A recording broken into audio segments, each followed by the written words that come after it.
Saudara sekalian, mari kita sama-sama berdoa. Tuhan, ya, Tuhan Yesus, terima kasih Tuhan atas hari yang indah ini.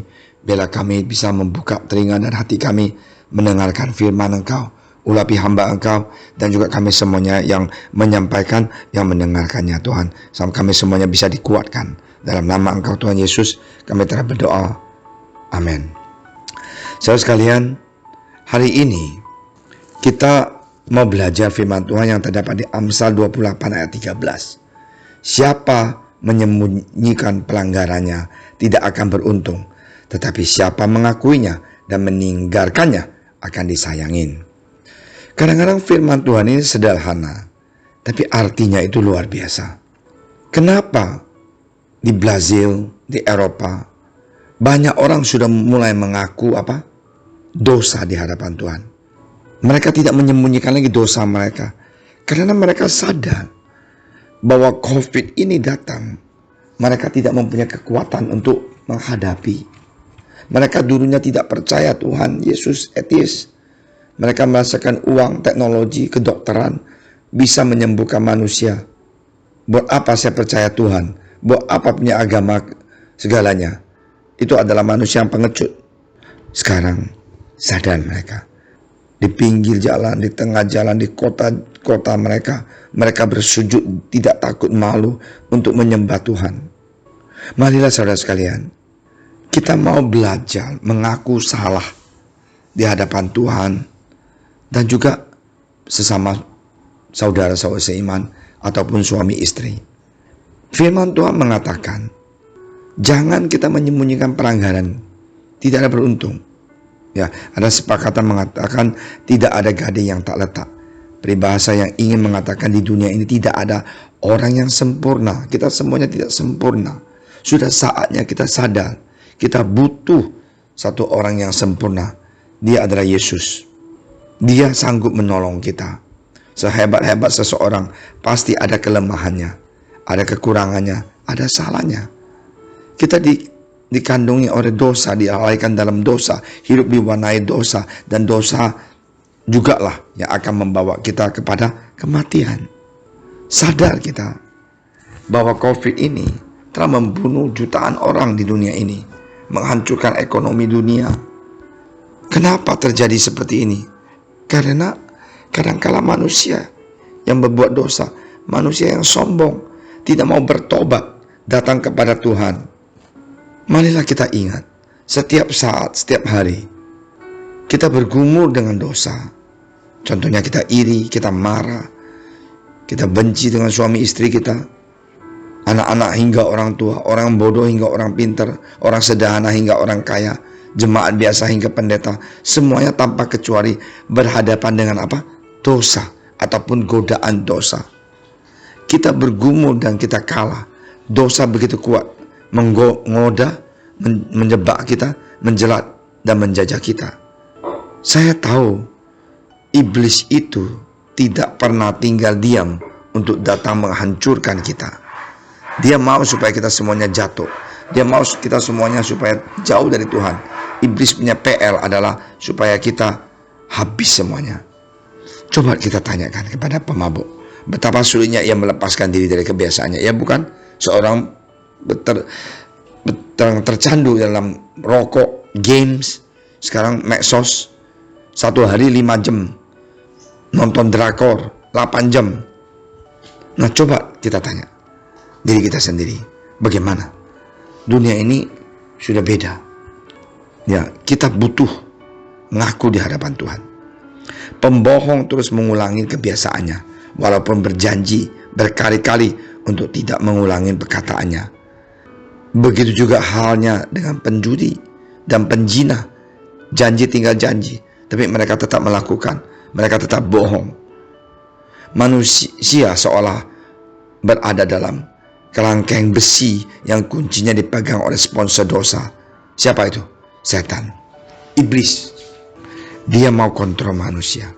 Dia mau kita supaya bagaimana kita bisa keluar dari kerangkeng besi yang kuncinya dipegang si iblis itu, yaitu kita datang ke Tuhan dan kita ngaku kelemahan kita, ngaku dosa kita, dan minta Tuhan tolong. Ada orang mengatakan, Pastor Amin, saya pusing ya. Saya bilang, kenapa? Saya nggak bisa tinggalkan kebiasaan saya yang jelek ini. Saya tidak bisa tinggalkan kebiasaan saya yang malas, kebiasaan saya yang suka nonton film drakor sampai 5 jam. Saudara sekalian, tidak ada jalan lain, hanya datang kepada Tuhan Yesus dan minta Tuhan tolong.